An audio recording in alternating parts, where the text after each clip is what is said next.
기도하고 찬양드리겠습니다.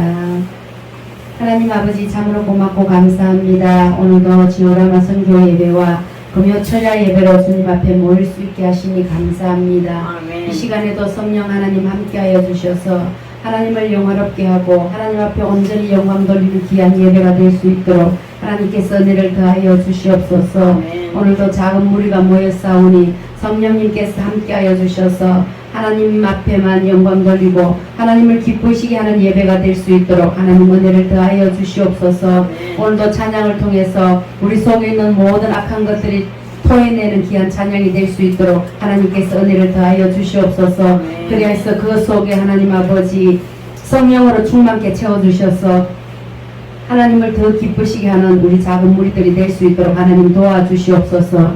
오늘도 남은 모든 시간까지 성령 하나님께서 함께하여 주실 줄로 믿고 감사드리며 예수 그리스도 이름으로 기도드렸습니다. 아멘. 98장입니다.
고마우신 구세주 내가 찬송하리라 죽음에서 생명으로 나를 인도하셨네 크신 사랑 찬양하리 나의 죄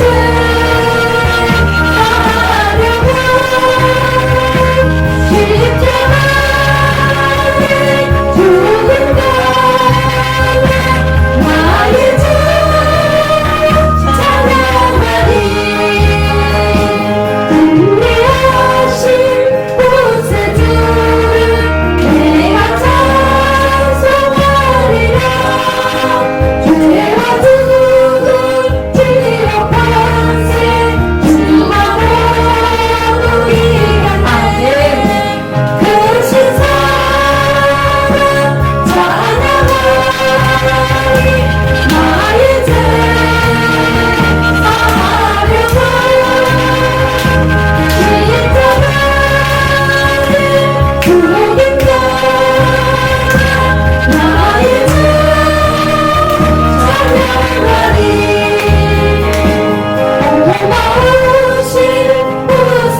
하나님 아버지를 내가 믿사오며 그 외아들 우리 주 예수 그리스도를 믿사오니 이는 성령으로 잉태하사 동정녀 마리아에게 나시고 본디오 빌라도에게 고난을 받으사 십자가에 못 박혀 죽으시고 장사한 지 사흘 만에 죽은 자 가운데서 다시 살아나시며 하늘에 오르사 전능하신 하나님 우편에 앉아 계시다가 저리로서 산자와 죽은 자를 심판하러 오시리라.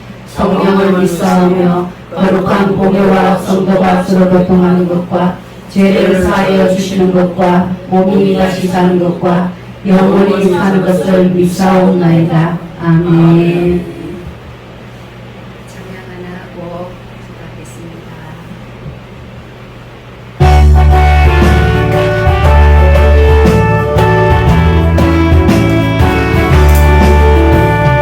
이 세상의 모든 죄를 맡기시는 주의 보혈 성자 예수 그 귀한 피 찬송하고 찬송하세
기뻐하시는 나라가 되게 해달라고 기도해 주시고, 우리 대한민국이 온전히 하나님의 뜻을 이루어가고 하나님 앞에 온전히 영광 돌리는 그런 대한민국 될 수 있게 해달라고 우리 하나님 앞에 기도하시기 바랍니다. 또 우리 한국 교회 예배가 회복되어지고 다시 한번 예배를 사모하는 자들이 더 많아져야만 예배가 회복될 수 있으니까, 교회를 떠났던 모든 사람들이 다시 한번 하나님의 은혜를 깨닫고 하나님의 뜻을 깨달아서 교회에 모여서 예배 드릴 수 있는 그런 교회들이 다 되게 해달라고 기도해 주시고, 또 우리 선돌교회 하나님의 뜻을 이루어가고 하나님을 기쁘시게 하는 그런 교회 되게 해달라고 기도해 주시고, 또 지상으로 갈 수 있는 그런 환경과 여건도 열어달라고 기도하시고, 우리 목사님 사모님 위해서 기도해 주시고, 우리 연약한 자들 돌아보면서 또 기도하는 그런 시간 갖겠습니다. 돌아오는 주일날 이제 5주년 기념 예배와 또 취임식, 임직식 다 있으니까 하나님께서 하나님 앞에 온전히 영광 돌리는 그런 예배 되게 해달라고 기도해 주시고, 정말 하나님 앞에 귀하게 쓰임받는 그런 일꾼들로 세워지게 해달라고 기도해 주시기 바랍니다. 다 같이 주여 상창하시고 기도하시겠습니다. 주여 주여 주여 아버지 고맙고 감사합니다. 하나님 오늘도 귀한 나라 허락해 주셔서 하나님을 나와서 예배를 수련해 주신 하나님 아버지 참으로 고맙고 감사합니다. 이 시간도 성령 하나님 함께해 주셔서 오늘도 하나님 아버지 앞에 완전히 영광되는 귀한 시간 만들어줄 수 있도록 하나님께서 은혜를 다하여 주시기를 원합니다. 하나님 아버지 특별히 이번 주간에는 하나님 아버지 출석이라는 아버지의 명제를 지내면서 하나님 아버지 혹이라도 내가 아버지 하나님 내 생활을 하는 접어들고 있으면서 하나님 무상 순간한 일은 없는가 다시 한번 돌아볼 수 있는 은혜를 허락하여 주시고, 하나님 잘못한 것 있다면 이 시간에 예수 그리스도 보이는 피를 정결케 씻어 주시옵소서. 나는 하지 않았다고 생각하지만 하나님 보시기에 하나님 마음을 아프게 한 것이 있다면 하나님 이 시간에 예수 그리스도 보이는 피로 정결케 씻어 주시기를 주여 원하나이다 도와주시옵소서. 하나님 아버지 한 주간에 우리 모든 삶을 걸어보면서 주님 앞에 기도합니다. 하나님 아버지 생각으로 마음으로 행동으로 행한 모든 죄악들 알고 지은지 모르고 지은지 죄가 죄인줄 모르면서 그 죄악 속에 살아와서 그 주님 앞에 고백하오니 주여 이 시간에 예수님의 병을 피로 벌피로 성격피로 강성피로 아버지 심장의 피로 주여 씻어 주시옵소서. 그래서 하나님은 내가 정복해야 되야만이 오늘 살아계신 예수 그리스도와 만날 수 있사오니 하나님이여 도와주시옵소서. 하나님이여 함께하여 주시옵소서. 이 시간 만나를 위하여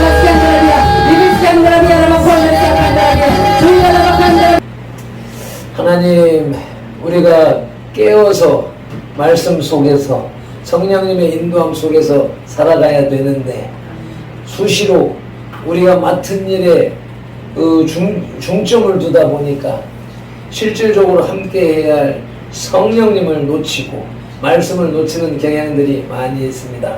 그런 우리들의 삶의 열매가 오늘 예배 중에 나타나는 모습을 보게 되니, 또 그 사실을 또한 깨닫게 하여 주시니 감사합니다. 이러한 과정을 통하여서 더 열심히, 더 정신을 차리고, 더 긴장하여서 살아계신 하나님과 함께 교통하는 삶을 나갈 수 있도록 도와주시옵소서. 오늘도 주시는 말씀을 통하여서 우리가 온전히 세워져 나갈 수 있도록 도와주시옵시고, 지오라마 비전 예배로 모여서 하나님께서 이 세상에 복음을 전파해 가시는 그림을 그려 가시는 모습을 우리의 눈으로 보게 하시고, 또 그런 일들을 감당하는 선교사들을 위하여서 기도하고 그들을 위한 후원 물질도 적립을 하면서 나가서 미래에 우리 선돌교회가 그러한 선교 사명을 감당할 것을 준비하는 지오라마 비전 예배가 되게 하시고, 이어서 철야 예배로 대한민국의 미래를 위해서, 한국 교회를 위해서, 선돌교회의 발전을 위하여서, 또 우리 성도들의 건강과 영육간의 건강과 하나님이 주시는 복된 삶을 위하여서 중보 기도할 때에 성령님의 함께 하심과 응답하심의 역사가 충만한 밤이 되게 하여 주옵소서. 시종을 성령 하나님 앞에 맡기오며 말씀을 주시는 예수 그리스도 이름으로 기도드리옵나이다. 아멘. 다시 로마서 5장 13절 말씀을 합독하시겠습니다. 죄가 율법 있기 전에도 세상에 있었으나 율법이 없었을 때에는 죄를 죄로 여기지 아니하였느니라. 아멘. 본문은 4장 15절에 율법이 없는 곳에는 범법도 없느니라는 말과 상호 모순을 일으키는 것처럼 보입니다. 그래서 여러 학자들이 이 다양한 견해로서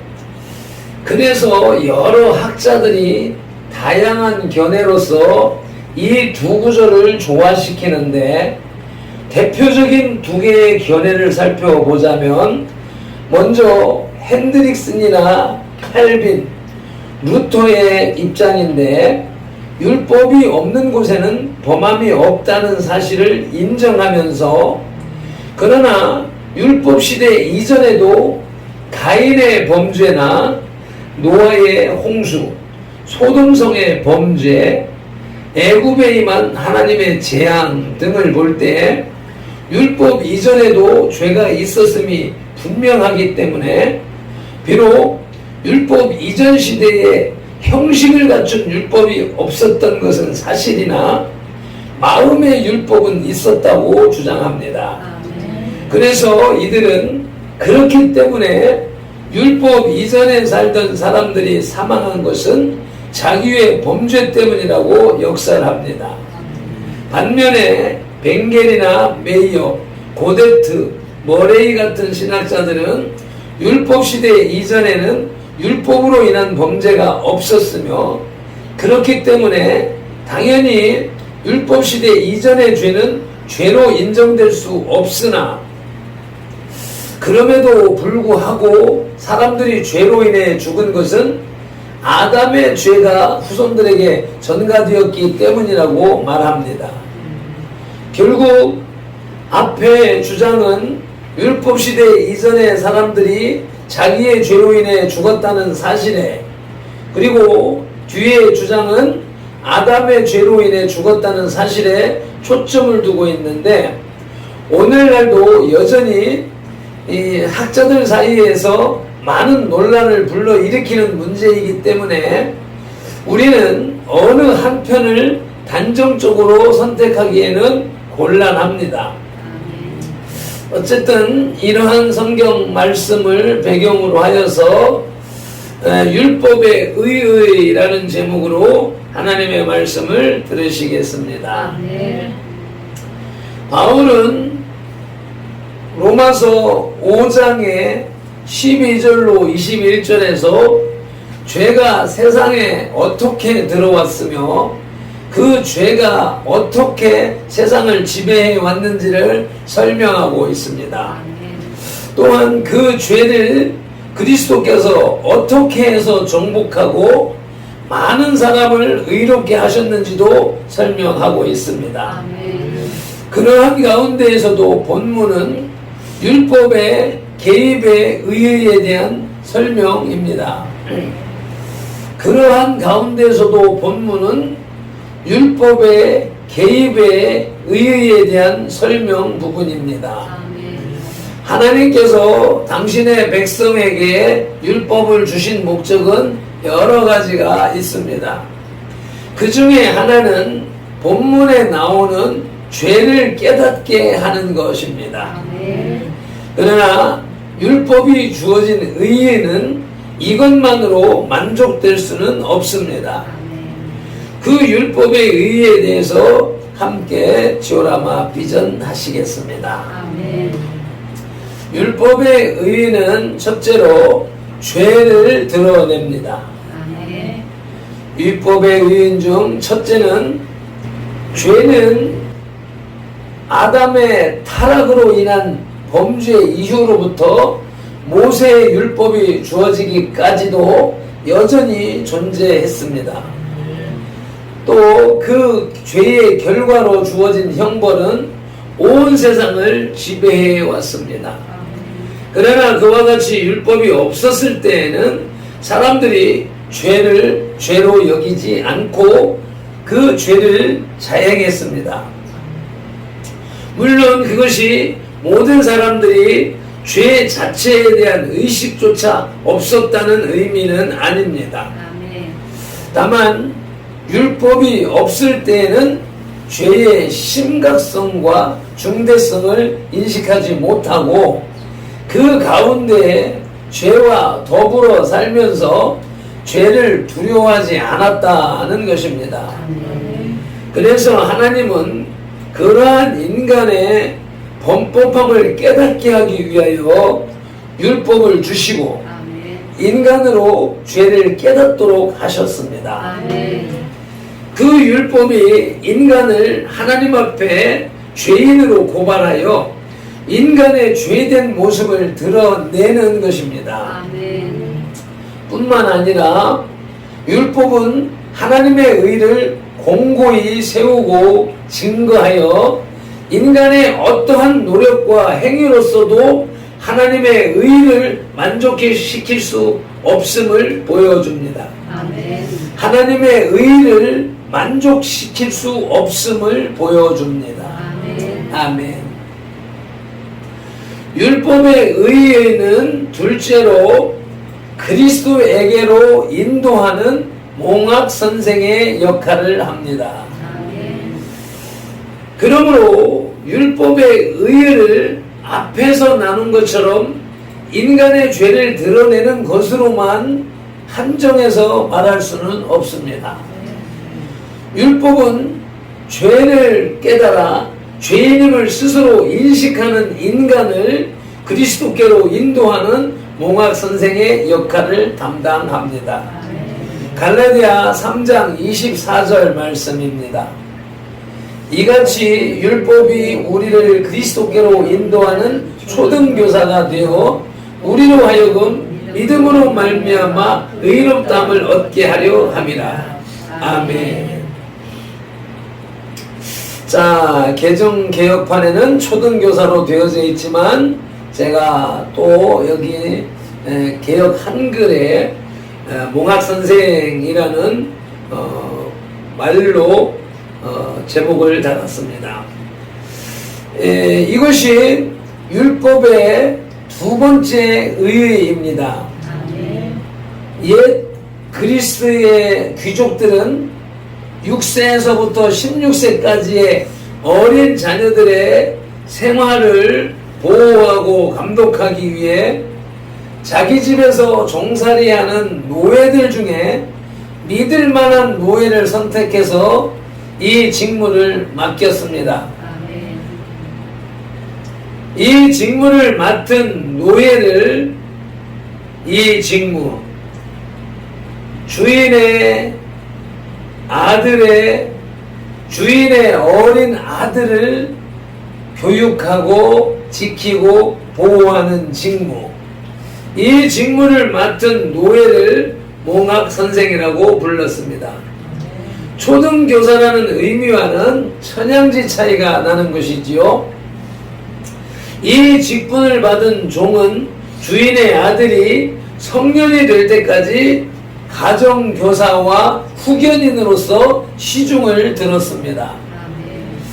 몽학선생은 자연히 아이들에게는 싫은 소리를 하지 않으면 안 되었습니다. 그러나 그러한 몽학선생의 훈육 기간은 잠시였습니다. 이 기간이 완전히 끝나고 나면 그는 다시 노예의 신분으로 돌아가야 했습니다. 즉 아이가 성년이 되면 그 아이는 몽학선생의 감독에서 벗어나 아버지의 한 아들로서의 특권을 누리면서 마음껏 자유를 누리며 주인의 아들, 도련님으로서의 삶을 살아가는 것입니다. 바울은 그리스의 이 몽학선생 제도를 예로 들어서 율법을 설명하는 것입니다. 이와 같이 볼 때 율법은 하나님의 의에 대해서 무력한 인간의 후견인으로서 생활을 감독하고 보호하며 죄악을 행하고자 하는 인간의 마음을 억제시킵니다. 때문에 율법은 인간에게 귀찮고 까다로운 존재일 수밖에 없습니다. 그러나 후견인으로서 율법의 임무는 그리스도께서 오심으로써 멈춰집니다. 아멘. 그리스도를 믿는 성년이 된 성도는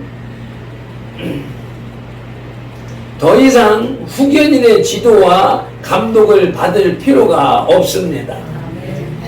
그리스도 안에서 성도는 참 자유를 얻는 것입니다. 그러나 그리스도가 오실 때까지의 이 율법의 역할과 기능은 대단히 중요한 것이 아닐 수가 없습니다. 어쨌든 율법은 사람들을 그리스도에게로 인도한 셈이며 죄인의 구원에 큰 역할을 한 셈입니다. 아멘. 율법이 이와 같이 중요한 기능을 하는데 한동안 이 율법을 소홀히 하는 신학자들이 앞서는 바람에 우리의 신앙, 현재 한국교회의 신앙이 많이 어려워졌다는 것을 알 수가 있습니다. 율법의 의의는 세 번째로 구원받은 사람의 삶의 지표가 됩니다. 율법에서 찾아볼 수 있는 세 번째 의의는 율법이 하나님께 의롭다 하심을 얻는 성도의 삶의 지표가 된다는 것입니다. 로마서 3장 27절 말씀입니다. 그런데 그런즉 자랑할 때가 어디냐? 있을 수 없느니라. 무슨 법으로냐? 행위로냐? 아니라 오직 믿음의 법으로니라. 아멘.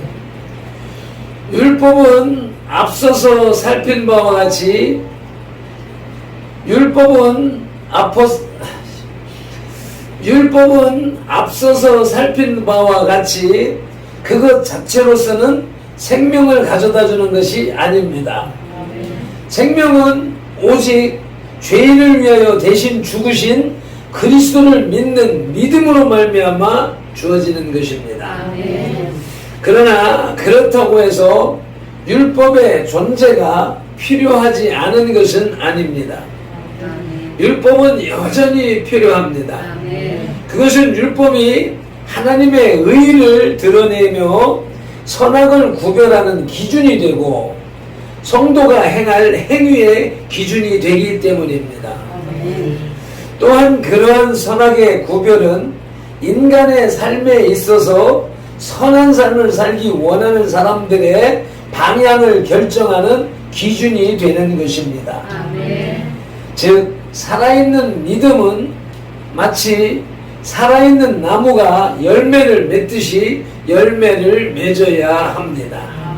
야고보서 2장 18절입니다. 어떤 사람은 말하기를 너는 믿음이 있고 나는 행함이 있으니 행함이 없는 내 믿음을 내게 보이라. 나는 행함으로 내 믿음을 내게 보이리라 하리라. 아멘.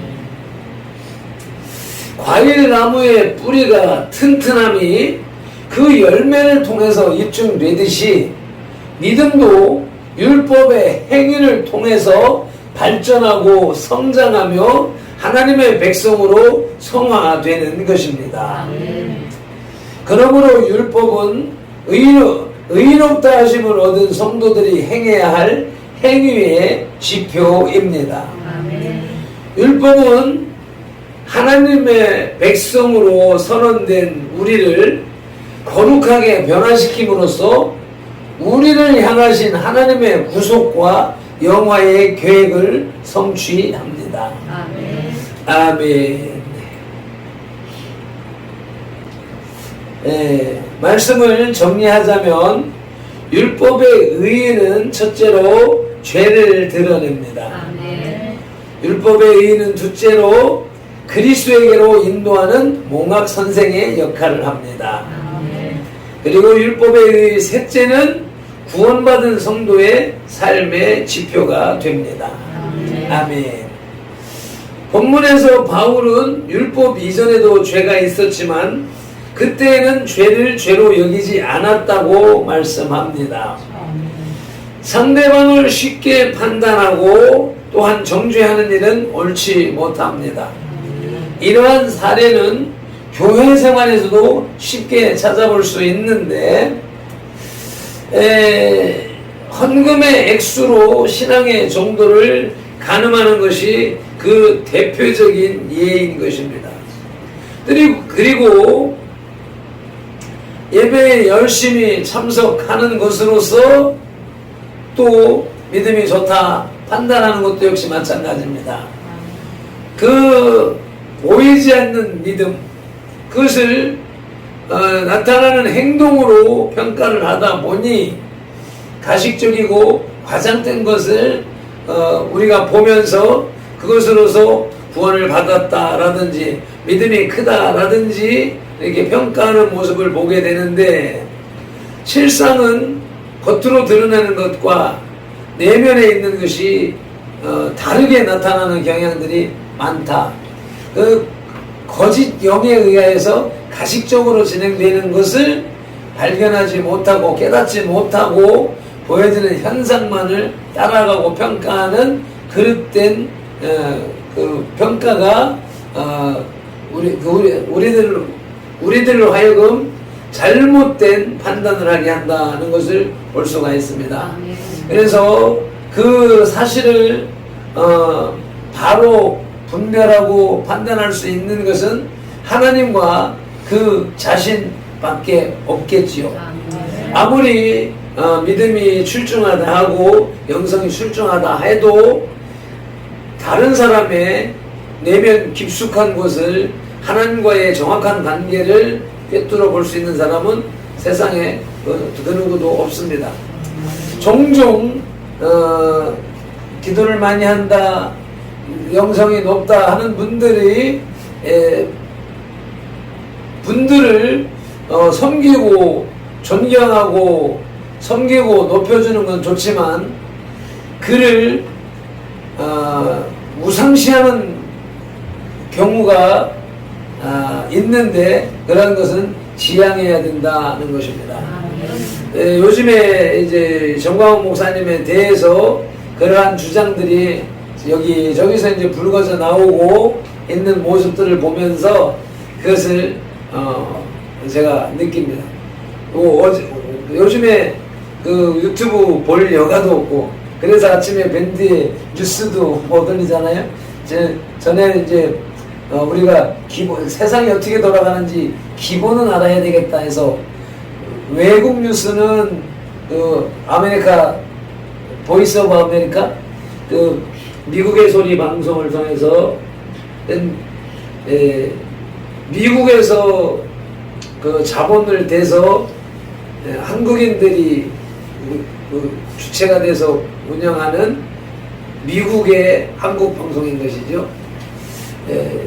세계가 어떻게 돌아가는가, 미국이 어떻게 돌아가는가, 대한민국은 거기에서 어떤 영향을 받고 있는가 하는 것을 보도하는 전문 채널이라서 그것을 하고, 이제 여하가 TV가 자유일보 TV가 나와서 대한민국의 이 우파적인 현실을 우리의 주장과 우리의 뜻에 맞는 시각으로 보도하는 것이라서 그 두 개는 기본적으로 우리는 보면서 살아야 세상이 어떻게 돌아가는가, 대한민국이 어떻게 돌아가는가를 밝게 알 수 있겠다 싶어서 그것을 이제 올리려고 했는데, 이제 예배 준비한다고 그것을 지금 못하고 있는 중에 있죠.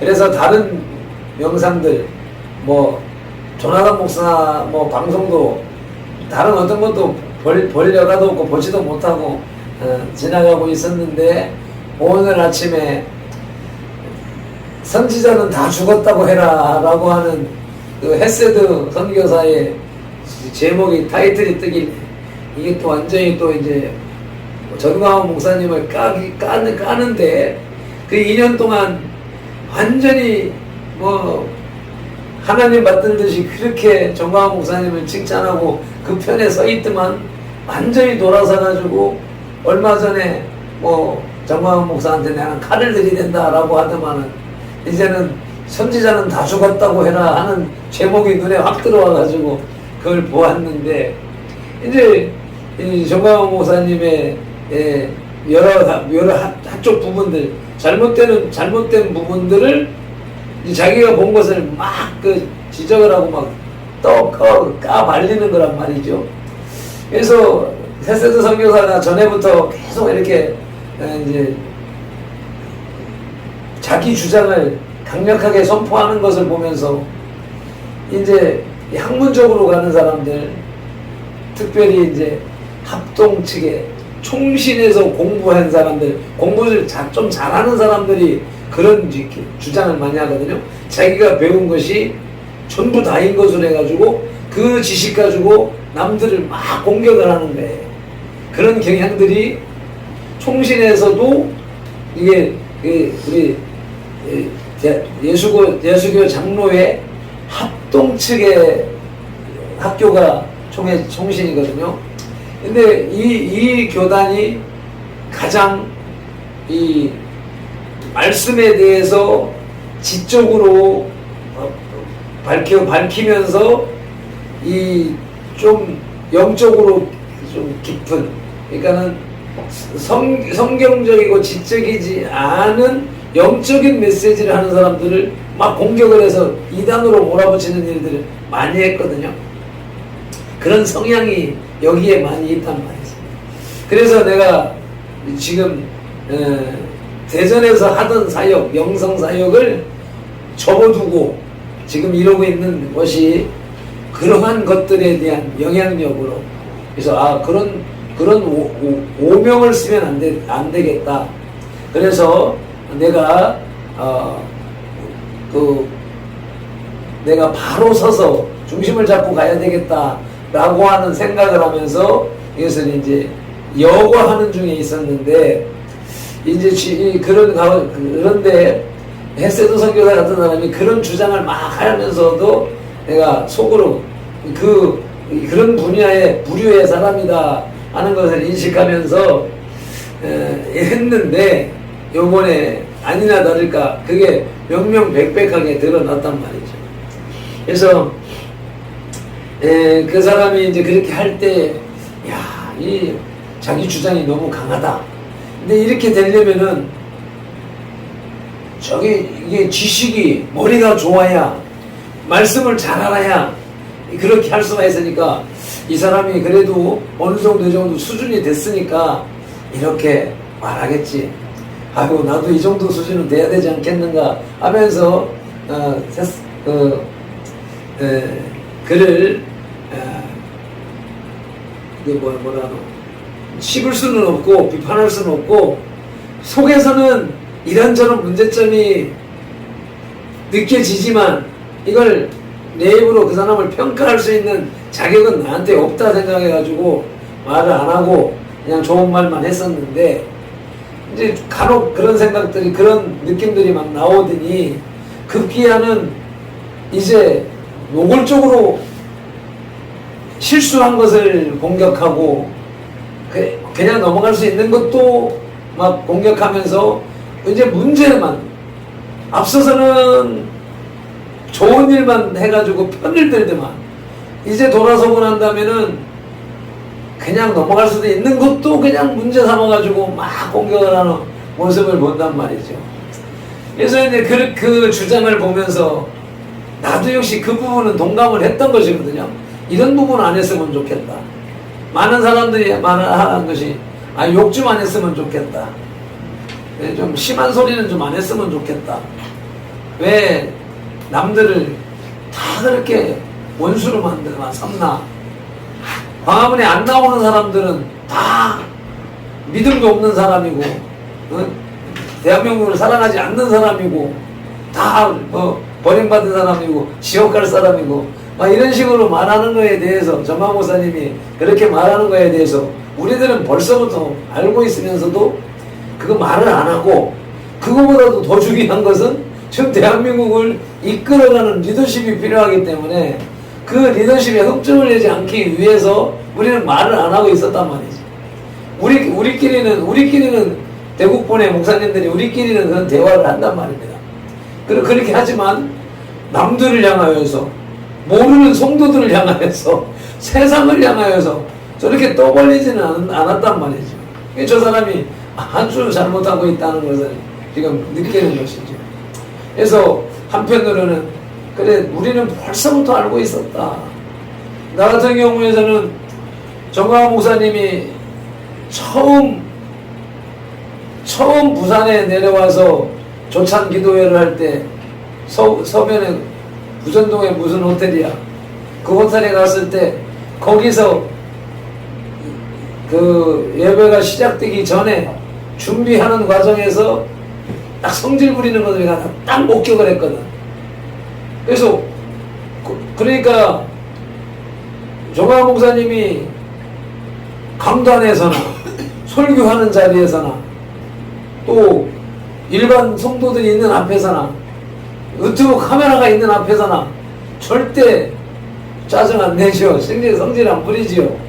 그러니까 항상 사람들이 볼 때는 온유한 사람이고 그런 사람으로 이제 보는데 아주 사적인 장소에서 자기 목사님하고 교회의 일꾼들, 부하들 이렇게 있는 자리에서 뭐 하나를 준비를 제대로 못 해놨는가.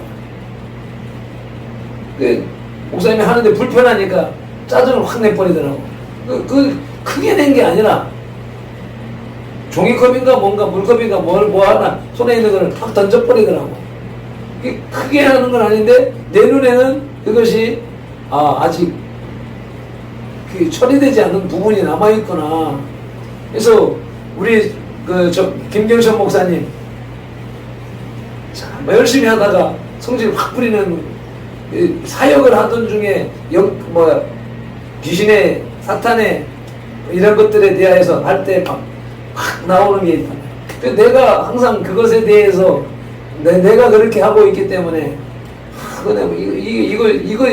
이걸 뽑아버려야 되는데 이게 없어야 되는데 자꾸 잘 참고 잘 하다가 한순간에 내 이거 올라오는 것을 참지 못해서 표현해버리는 것이 그동안에 쌓아놨던 것을 싹 까먹는 것을 내가 경험을 하고 있기 때문에 아이고 나만 그런 게 아니라 우리 스승도 그러고 있고 여기 와서 정광훈 목사님 보니까 정광훈 목사님도 그러고 있는 것을 내 눈에 딱 보았기 때문에 그래서 어쩔 수 없다. 사람은 어쩔 수가 없구나. 아무리 큰 능력을 받고 큰 사역을 감당해도 자기 속에 있는 그것을 다 완벽하게 처리하지 못하고 조금씩은 남아있어서 그렇게 하는 모습을 나는 딱 보았기 때문에 그래서 정광훈 목사님도 그런 완벽한 신이 아니다. 우리가 실수하는 것 같은 똑같은 실수를 하는 분이다. 라고 하는 것을 생각하고 있고, 그분이 하다가 그냥 말 좀 막 하다가 문재인이 막 나오면 문재인이 이 개자식하고 이렇게 막 나오는 거는 속에서 올라오는 이것을 그냥 누르지 못하고서 폭발하는 것이거든. 거기에 이제 그래도 정광훈 목사님은 그 오랜 세월 성령의 그 임재하심 속에서 있기 때문에 그 정도 표현을 하는 것이고, 그 정도 표현하는 것이 반대로 다른 사람들에게는 속이 시원하게 해주는 그런 영향들이 나타나고 있어서, 그런데 거기에 해당되는 사람들, 욕을 들어먹는, 욕을 많이 상대방이 욕을 할 때 속에 죄가 없는 사람은, 그 욕을 들어먹을 짓을 안 한 사람은 아무렇지도 않아요.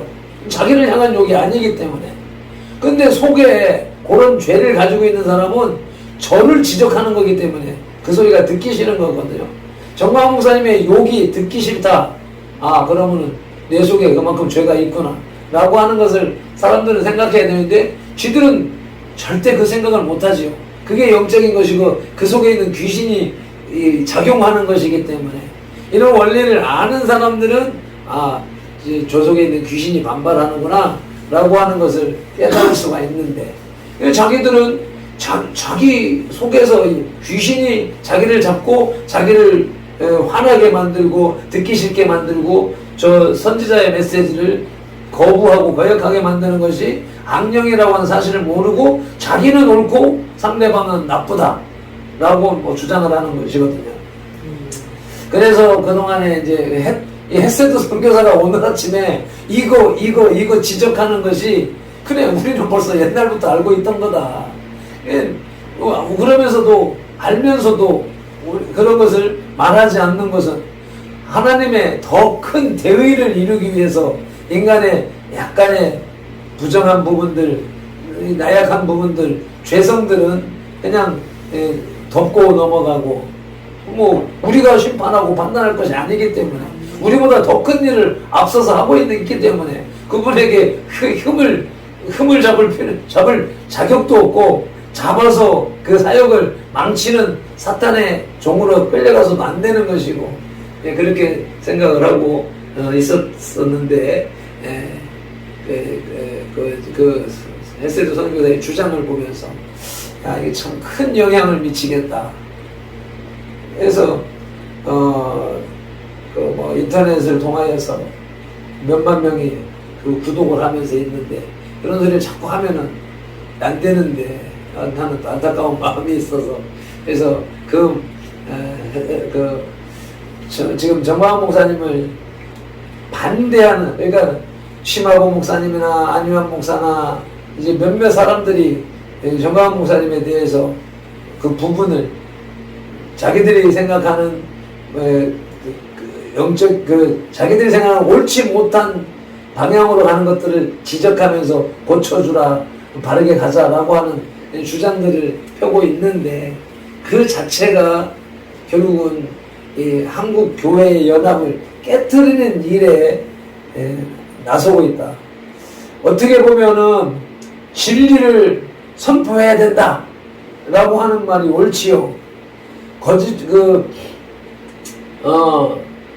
자기가 그러니까는 완전한 진리라고 할 것 같으면 내가 완전한 판단을 하는 하나님과 같은 판단을 하는 사람 입장이라고 할 것 같으면 내가 보고 깨달은 것을 선포해서 그 사람을 바꾸려고 하는 노력이 필요하지만 어쨌든 그 주장은 그 자신의 주관일 뿐이지 객관적인 판단은 다른 사람이 해야 되는 것이고 결국은 하나님의 판단을 받아야 되는 것인데 과연 하나님 판단 앞에서 내가 오라 라고 주장할 수 있는 사람이 얼마나 되겠는가.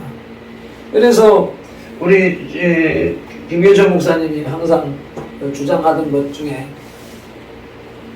나도 속아.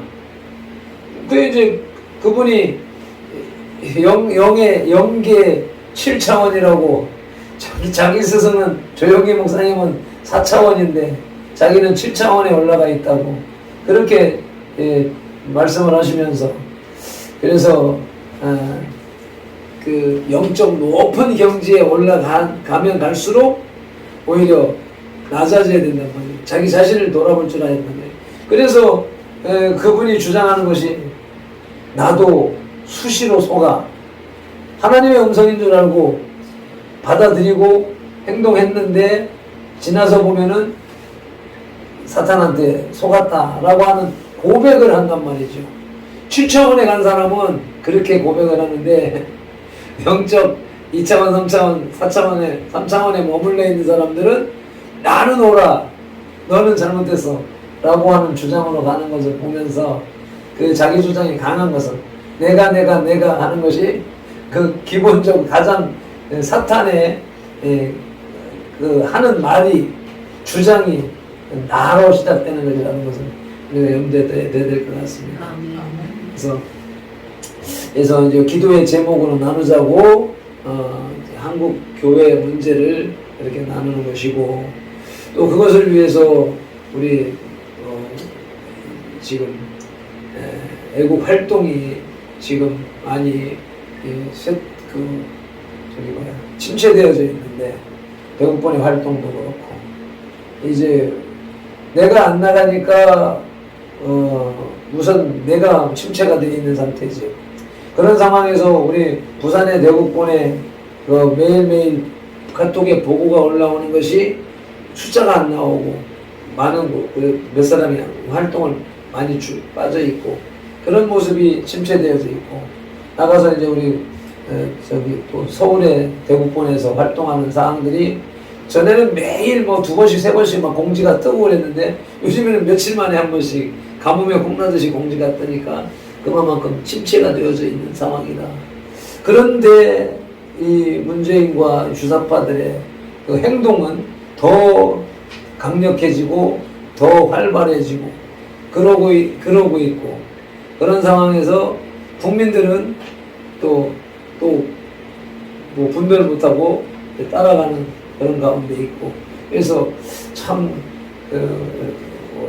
심각하다, 어렵다라고 하는 상황에 빠져 있는 모습을 우리가 기억을 해봐야 될 것 같고, 그래서 그에 대해서 기도해야 되겠고, 그것이 이제 대한민국과 한국 교회를 위한 기도의 제목이라면, 그 순서 맡은 모든 분들 다 위해서 이분들이 성령이 충만해서 올 수 있도록 이렇게 위해서 기도해 주시기 바라고, 여기 이제 최성호 목사가 이제 1시 반에 맞춰서 2시에 올 수 있는 형편이 못 되고 하니까 자기는 못하겠다. 그래서 대신에 김성종 목사를 이제 보내는데, 이게 큰 사랑 교회인데 우리가 거기서 모이는 것이 주사랑 애교연, 주사랑 애국 교회 연합, 예수님을 사랑하고 나라를 사랑하는 교회 연합으로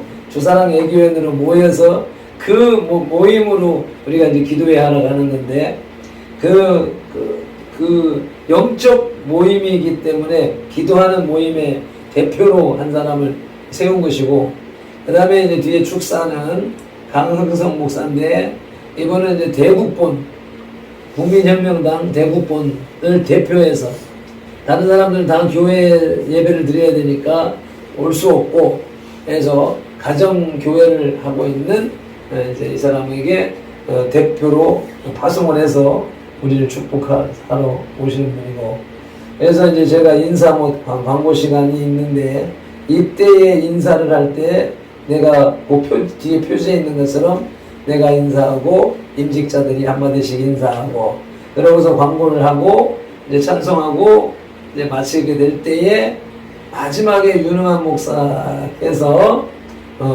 축도를 할 건데, 축복기도 축도를 할 건데 하면서 마칠 건데, 요때에 이제 축사를, 축복의 메시지를 하시고 축도해 주세요. 이렇게 이제 부탁이 진행이 될 거니까, 이렇게 해서 이런 순서가 잘 되고, 그리고서는 이제 봉평 메밀에 가서 식사를 하면서 또 나가는 길에 이제 수건도 잘 나눠줘야 되고, 그때 이렇게 이제 진행하기 위해서는 우리가 예배 자리를 이제 잘 잡아야 되겠다. 손님이 이제 어떻게 며칠 올라는가 몰라도, 여기에 방가빈 배유한 목사, 그 다음에 이한나 전도사, 그리고 김성종 지목기 목사 5명, 강흥성 목사, 유능한 목사, 그러면 외부에서 여기 예배를 위해서 7분이 온다고. 7분. 그러면 우리 10명, 17, 거기다 또 누구 이제 와야 되니까, 올 사람이 있으니까 한 20명 정도, 사모가 한 20명 정도 식당에 얘기를 해놨는데, 좀 여러분, 아까 내가 카톡을 여러분 밴드에다 올려놨으면서도 여러분 카톡에다 보낸 거는 여러분들이 초청할 사람한테 전달하라고. 사진 3장이 올라가 있는데, 이거 순서지하고 약도하고, 그러니까 그거를 꼭 누르면은 대화창이 열리면서 복사, 전달 이렇게 나온다. 전달 누르면은 내가 보낼 사람한테 딱 눌러주면은, 뭐 손가락 2번만 누르면, 2번, 3번만 누르면 다른 사람에게 전달할 수 있으니까, 이렇게 해서 초청할 수 있는 사람 초청하시라고 이렇게 보낸 겁니다. 위해서 거의 준비는 이제 육신적인 물리적인 준비는 거의 다 됐고, 여기 현수막하게 종이 현수막 만들고 붙이는 거 이제 내일 해야 되고, 이제 중요한 것은 이제 영적인 거, 예배 준비를 해야 되니까 내가 이렇게 이제 제가 또 오전 예배 기념 주일에 예배를 설교를 잘 할 수 있도록 내일 밤에 또 준비할 수 있도록 또 기도해 주시고 우리 할머니 할아버지들 또 자리를 빠지지 않고 잘 채워서 하나님 앞에 영광 올려드리고 우리가 복받는 시간이 될 수 있도록 위해서 기도해 주시기 바랍니다.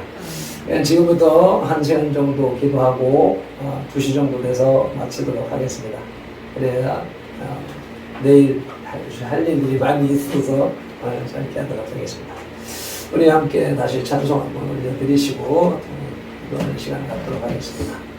하나님 아버지 감사합니다. 이와 같이 또 주님께서 주시는 말씀을 또 듣고 율법의 의의를 우리가 하여금 다시 한번 되짚어 보게 하시고 또 그 필요성을 분명히 인식하여서 우리들이 율법을 지키는 삶을 살아야 되는데 구원을 받기 위한 율법이 아니라 구원 받은 자가 마땅히 행하는 열매로서 행하는 그 율법을 준수하는 삶이 되어져서 우리가 온전히 하나님 앞에 구원을 완성하는 그런 삶으로 나갈 수 있도록 은혜를 베풀어 주시옵소서. 아멘. 우리가 믿는다는 증거, 구원받았다는 증거가 우리의 삶을 통하여서 율법을 지키게 된다는 말씀을 우리에게 주셨사오니 우리가 억지로 율법을 지키기 위해서 노력하는 것이 아니라 말씀을 복음을 받아들였기에 복음을 인정했기에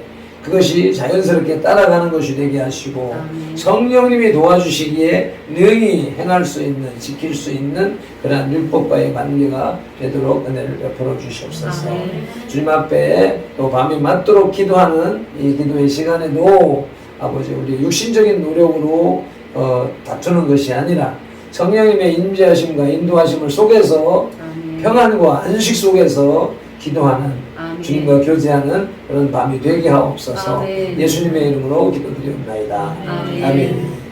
찬송하시겠습니다.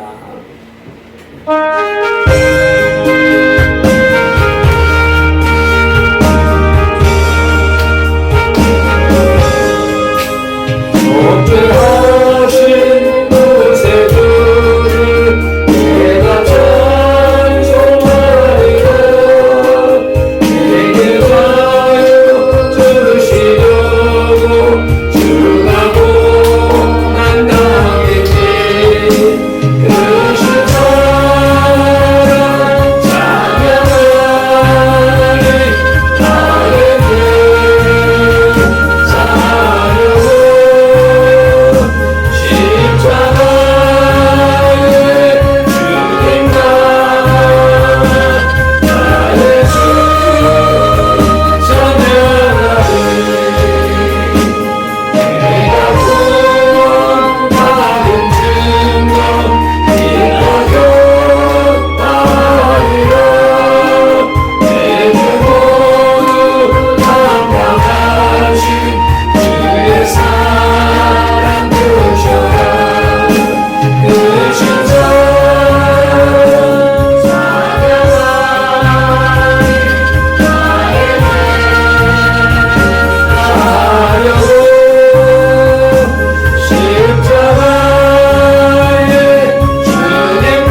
말씀을 붙잡고 우리 주여 삼창하며 통성으로 기도하시겠습니다. 주여 주여 주여 할렐루야 할렐루야 감사합니다 고맙습니다. 우리에게 율법을 주신 목적이 하나님의 크신 사랑이었습니다. 우리를 구원하시고자 하는 목적이었습니다. 그러나 그 율법이 우리를 구원하지 못하고 오히려 죄만 그 밝혀주는 역할을 하는 것이 됐다고 하는 사실을 인식하면서 주여 그렇다고 해서 그 율법의